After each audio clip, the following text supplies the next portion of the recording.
बोली देवाधिदेव 1008 महावीर भगवान की जय। संत श्रोमणी आचार्य गुरुवर श्री विद्यासागर जी मुनि महाराज की जय। परम पूज्य 108 मुनिवर श्री प्रज्ञासागर जी महाराज की जय।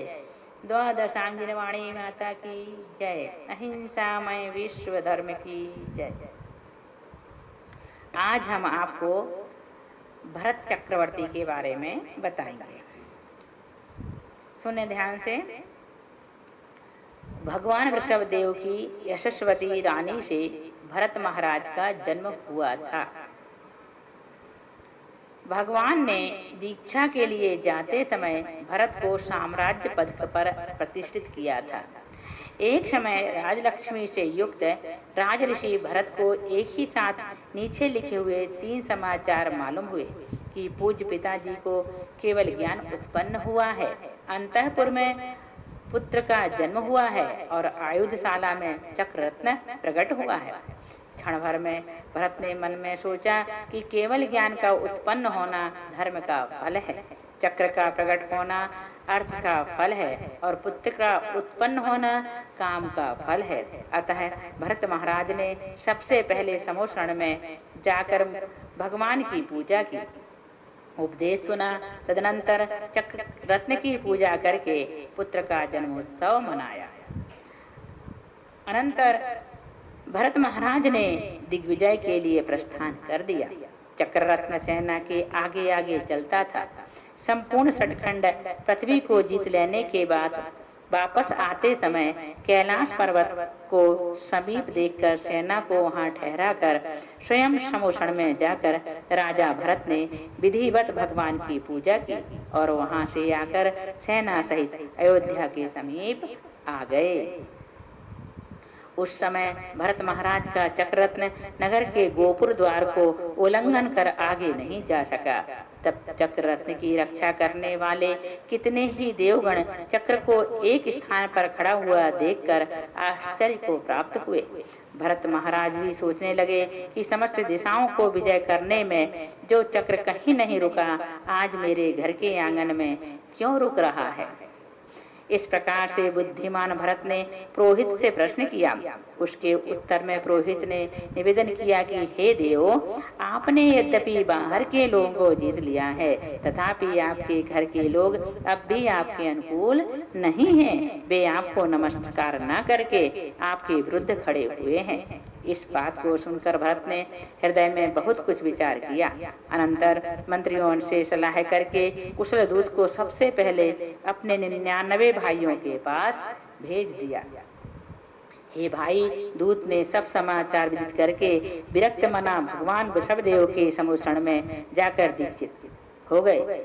अनंतर भरत ने मन में दुख का अनुभव करते हुए चक्र के अभ्यंतर प्रवेश न करने से विचार विमर्श पूर्वक एक दूत को युवा बाहुबली भाई के पास भेजा। दूत के समाचार से बाहुबली ने कहा कि मैं भरत को भाई के नाते नमस्कार कर सकता हूँ, किंतु राजाधिराज कहकर उन्हें नमस्कार नहीं कर सकता। पूज्य पिता की दी हुई पृथ्वी का मैं पालन कर रहा हूँ, इसमें उनसे मुझे कुछ लेना देना नहीं है। इत्यादि समाचारों से बाहुबली ने यह बात स्पष्ट कर दी कि यदि वे मुझसे जबरदस्ती नमस्कार कराना चाहते हैं तो युद्ध भूमि में ही अपनी अपनी शक्ति का परिचय दे देना चाहिए। इस वातावरण से महाराज भरत सोचने लगे, अहो, जिन्हें हमने बालकपन से ही स्वतंत्रता पूर्वक खिला पिलाकर बड़ा किया है, ऐसे अन्य कुमार यदि मेरे विरुद्ध आचरण करने वाले हों तो खुशी से हों, परंतु बाहुबली तरुण, बुद्धिमान, परिपाटी को जानने वाला, विनयी, चतुर और सज्जन होकर भी मेरे विषय में विकार को कैसे प्राप्त हो गया। इस प्रकार 6 प्रकार की सेना सामग्री से संपन्न हुए महाराज भरतेश्वर ने अपने छोटे भाई को जीतने की इच्छा से अनेक राजाओं के साथ प्रस्थान किया। दोनों तरफ की सेना के प्रवाह को देखकर दोनों ओर के मुख्य मंत्री विचार कर इस प्रकार कहने लगे कि क्रूर ग्रहों के समान इन दोनों का युद्ध शांति के लिए नहीं है। क्योंकि ये दोनों ही चरम शरीरी हैं, इनकी कुछ भी क्षति नहीं होगी। केवल इनके युद्ध के बहाने से दोनों ही पक्ष के लोगों का क्षय होगा। इस प्रकार निश्चय कर तथा भारी मनुष्यों के संहार से डरकर मंत्रियों ने दोनों की आज्ञा लेकर धर्म युद्ध करने की घोषणा कर दी। अर्थात इन दोनों के बीच जल युद्ध, दृष्टि युद्ध और बाहु युद्ध में जो विजय प्राप्त करेगा वही विजय लक्ष्मी का स्वयं स्वीकार किया हुआ पति होगा। मनुष्यों से एवं असंख्य देवों से भूमंडल और आकाश मंडल के व्याप्त हो जाने पर इन दोनों का दृष्टि युद्ध प्रारंभ हुआ, किंतु बाहुबली ने टिमकार रहित दृष्टि से भरत को जीत लिया। जल युद्ध में भी बाहुबली ने भरत के मुंह पर अत्यधिक जल डालकर आकुल करके जीत लिया, क्योंकि भरत की ऊंचाई 500 धनुष और बाहुबली की 525 धनुष प्रमाण थी। मल्ल युद्ध में भी बाहुबली ने भरत को जीतकर उठाकर अपने कंधे पर बिठा लिया। दोनों पक्षों के राजाओं के बीच ऐसा अपमान देख भरत ने क्रोध से अपने चक्ररत्न का स्मरण किया और उसे बाहुबली पर चला दिया, परंतु उनके अवध होने से वह चक्र बाहुबली की प्रतीक्षा देकर तेज रहित हो उन्हीं के पास ठहर गया। उस समय बड़े बड़े राजाओं ने चक्रवर्ती को धिक्कार दिया और दुख के साथ कहा कि बस बस, यह साहस रहने दो, बंद करो। यह सुनकर चक्रवर्ती और भी अधिक संताप को प्राप्त हुए। आपने खूब पराक्रम दिखाया, ऐसा कहकर बाहुबली ने भरत को उच्चासन पर बैठाया। इस घटना से बाहुबली उसी समय विरक्त हो गए और संसार, शरीर, वैभव आदि की क्षणभंगुरता का विचार करते हुए बड़े भाई भरत से अपने अपराध की क्षमा कराकर तपोवन को जाने लगे। तब भरत भी अत्यधिक दुखी होकर बाहुबली को समझाने और रोकने लगे। बाहुबली अपने वैराग्य को अचल करके तपोवन को चले गए और दीक्षा लेकर 1 वर्ष का योग धारण कर लिया। 1 वर्ष की ध्यान अवस्था में सर्पों ने चरणों के आश्रय वामी रंध्र बना लिया, पक्षियों ने घोंसले बना लिए और लताएं ऊपर तक चढ़कर बाहुबली के शरीर को ढकने लगे। किंतु योग चक्रवर्ती बाहुबली भगवान योग में लीन थे। इधर भरत महाराज का चक्रवर्ती पट्ट पर महासाम्राज्य अभिषेक हुआ। दीक्षा लेते समय बाहुबली ने 1 वर्ष का उपवास किया था। जिस दिन उनका वह उपवास पूर्ण हुआ उसी दिन भरत ने आकर उनकी पूजा की और पूजा करते ही उन्हें केवल ज्ञान प्राप्त हो गया। वह भरतेश्वर मुझसे संकलेश को प्राप्त हुआ है, अर्थात मेरे निमित्त से उसे दुख पहुंचा है। यह विचार बाहुबली के हृदय में विद्यमान रहता था, इसलिए भरत के पूजा करते ही बाहुबली का हृदय शल्य रहित हो गया और उसी समय उन्हें केवल ज्ञान प्रकट हो गया। भरतेश्वर ने बहुत ही विशेषता से बाहुबली की पूजा की। केवल ज्ञान प्रकट होने के पहले जो भरत ने पूजा की थी वह अपना अपराध नष्ट करने के लिए ही थी और अनंतर की पूजा केवल ज्ञान के महोत्सव की थी। उस समय देव कारीगरों ने बाहुबली भगवान की गंधकुटी बनाई थी। समस्त पदार्थों को जानने वाले बाहुबली अपने वचन रूपी अमृत के द्वारा समस्त संसार को संतुष्ट करते हुए पूज्य पिता भगवान ऋषभदेव के सामीप्य से पवित्र हुए कैलाश पर्वत पर जा पहुँचे। अब ब्राह्मण वर्ण की उत्पत्ति भरत चक्रवर्ती के द्वारा ही की गई थी। किसी समय भरत सोचते हैं कि मैं जिनेंद्र देव का महामय यज्ञ कर धन वितरण करता हुआ समस्त संसार को संतुष्ट करूं। सदा निष्प्रह रहने वाले मुनि तो हमसे धन लेते नहीं, परंतु ऐसा ग्रस्त भी कौन है जो धन धान्य आदि संपत्ति के द्वारा पूजा करने योग्य है। जो अणुव्रतों में मुख्य है, श्रावकों में श्रेष्ठ है, उसे दान देना उचित है।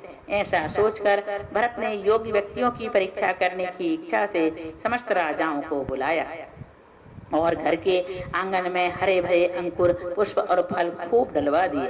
उन लोगों में जो अव्रती थे वे बिना कुछ सोच विचार के राज मंदिर में चले आए। राजा भरत ने एक उन्हें हटाकर बाकी बचे हुए लोगों को बुलाया। पाप से डरने वाले कितने लोग तो वापस चले गए और कितने लोग वापस लौटने लगे, परंतु चक्रवर्ती के विशेष आग्रह से जब कुछ लोग दूसरे प्राशुक मार्ग से ले जाए गए तब प्रश्न करने पर उन्होंने कहा, महाराज आज पर्व के दिन फल, हरे पत्ते तथा पुष्प आदि का विघात नहीं किया जाता है। हे देव, हरे अंकुर आदि में अनंत निगोदिया जीव रहते हैं। ऐसे सर्वज्ञ देव के वचन हैं। इस उत्तर से भरत महाराज बहुत प्रभावित हुए और व्रतों में दृढ़ रहने वाले उन सबकी प्रशंसा कर उन्हें दान मान आदि से सम्मानित कर पद्म नामक निधि से प्राप्त हुए 1 से लेकर 11 तक की संख्या वाले ब्रह्म सूत्र नाम के व्रत सूत्र से उन सबके चिन्ह किए। भरत ने उन्हें उपासना, ध्यानांग से इज्जा, वार्ता, दत्ति, स्वाध्याय, संयम और तप का उपदेश दिया। 53 गर्वान्वय क्रिया, 48 दीक्षान्वय क्रियाएं और 7 कर्मन्वय क्रियाएं भी बतलाई। व्रतों के संस्कार से ब्राह्मण, शस्त्र धारण करने से क्षत्रिय, न्यायपूर्वक धन कमाने से वैश्य और नीच वृत्ति का आश्रय लेने से शूद्र कहलाते हैं। भरत के 16 सपने। कुछ काल बीत जाने के बाद एक दिन चक्रवर्ती भरत ने अद्भुत फल दिखाने वाले कुछ स्वप्न देखे। उनके देखने से खेद खिन्न हो भरत ने यह समझ लिया कि इनका फल कटु है और ये पंचम काल में फल लेने वाले होंगे। इस प्रकार विचार कर भरत ने भगवान के समोषण में जाकर पूजा भक्ति आदि करके भगवान से प्रार्थना की। हे भगवान, मैंने सिंह के बालक आदि 16 स्वप्न देखे हैं, उनका फल क्या है? और मैंने ब्राह्मण वर्ण की स्थापना की है, वह योग्य है या अयोग्य? कौन पूछ रहा? भरत पूछ रहे हैं समोषण में जाकर। कृपया हमारे संशय को दूर कीजिए। यद्यपि अवधि ज्ञान से भरत ने इन स्वप्नों का फल जान लिया था, फिर भी सभी को विशेष जानकारी होने के लिए भगवान से सुनना चाहते थे। भरत का प्रश्न समाप्त होने पर जगतगुरु भगवान अपनी दिव्य ध्वनि से सभा को संतुष्ट करने लगे। हे भरतराज, सुनो, तुमने तो पृथ्वी पर अकेले विहार कर पर्वत की चोटी पर चढ़ते हुए तेज सिंह देखे हैं। उसका फल यह है कि महावीर स्वामी को छोड़कर शेष तीर्थंकरों के समय दुष्ट नयों की उत्पत्ति नहीं होगी। अकेले सिंह के पीछे हरणों के बच्चे देखने से महावीर के तीर्थों में परिग्रही कुलिंगी बहुत हो जावेंगे। बड़े हाथी के बोझ को घोड़े पर लदा देखने से पंचम काल के साधु तपस्वण के समस्त गुणों को धारण करने में समर्थ नहीं होंगे। सूखे पत्ते खाने वाले बकरों को देखने से आगामी काल में मनुष्य दुराचारी हो जावेंगे। गजेंद्र के कंधे पर चढ़े हुए बानरों को देखने से आगे चलकर क्षत्रिय वंश नष्ट हो जावेंगे। नीच कुल वाले पृथ्वी का पालन करेंगे। कौए के द्वारा उलूक को त्रास दिया जाना देखने से मनुष्य धर्म की इच्छा से जैन मुनियों को छोड़कर अन्य साधुओं के पास जावेंगे। नाचते हुए बहुत से भूतों के देखने से लोग यंत्रों को देव समझकर उनकी उपासना करने लगेंगे। मध्य भाग में शुष्क और चारों तरफ से पानी से भरे हुए तालाब के देखने से धर्म आर्यखंडों से हटकर प्रत्यंतवासी म्लेच्छ खंडों में ही रह जावेगा। धूल से मलिन हुए रत्नों की राशि के देखने से पंचम काल में रिद्धिधारी उत्तम मुनि नहीं होवेंगे। कुत्ते को नैवेद्य खाते हुए देखने से व्रत रहित ब्राह्मण उड़ी पात्रों के समान आदर पावेंगे। ऊंचे स्वर से शब्द करते हुए तरुण बैल का विहार देखने से पंचम काल में लोग तरुण अवस्था में ही मुनि पद में ठहर सकेंगे, अन्य अवस्था में नहीं। परिमंडल से घिरे हुए चंद्रमा के देखने से पंचम काल के मुनियों में अवधि ज्ञान और मना पर्याय ज्ञान नहीं होगा। परस्पर मिलकर जाते हुए दो बैलों के देखने से पंचम काल में मुनिजन साथ साथ रहेंगे, अकेले विहार करने वाले नहीं होंगे। मेघों के आवरण से रुके हुए सूर्य के देखने से प्राय पंचम काल में केवल ज्ञान रूपी सूर्य का उदय नहीं होगा। सूखे वृक्ष के देखने से स्त्री पुरुषों का चारित्र भ्रष्ट हो जाएगा। जीर्ण पत्तों के देखने से महाऔषधियों का रस नष्ट हो जाएगा। हे भरत, इन सपनों को तुम बहुत समय बाद का फल देने वाला समझो। उसी समय इन सपनों का फल नहीं मिला, बल्कि बहुत समय बाद यानी पंचम काल में। तथा जो तुमने ब्राह्मण वर्ण की उत्पत्ति की है सो आज तो ठीक है, किंतु ये भी पंचम काल में जाति के मत से युक्त होकर प्राय धर्म द्रोही हो जाएंगे। फिर भी अब जिनकी सृष्टि है उन्हें नष्ट करना ठीक नहीं है। भगवान के उपरिक्त वचन को सुनकर भरत महाराज अपने संशय दूर करके वृषभ देव को बारंबार प्रणाम करके वहां से लौटे। खोटे सपनों से होने वाले अनिष्ट की शांति के लिए जिनेंद्र भगवान का अभिषेक और उत्तम पात्र को दान देना आदि पुण्य कार्य किए। बहुत काल तक साम्राज्य सुख का अनुभव करते हुए महाराज भरत ने किसी समय दर्पण में मुख देखते हुए एक श्वेत केश देखा और तत्क्षण भोगों से विरक्त हो गए। अपने अर्घ कीर्ति पुत्र को राजपद देकर जैनेश्वरी दीक्षा धारण कर ली।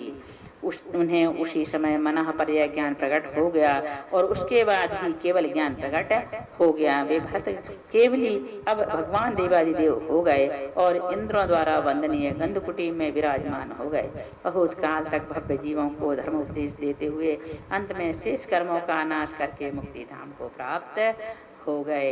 इस प्रकार से यहाँ पर हमने आपको भरत चक्रवर्ती के बारे में बहुत कुछ बताए। इतना पढ़ने के बाद लगभग आपको भरत चक्रवर्ती के बारे में सब कुछ समझ में आ गया होगा।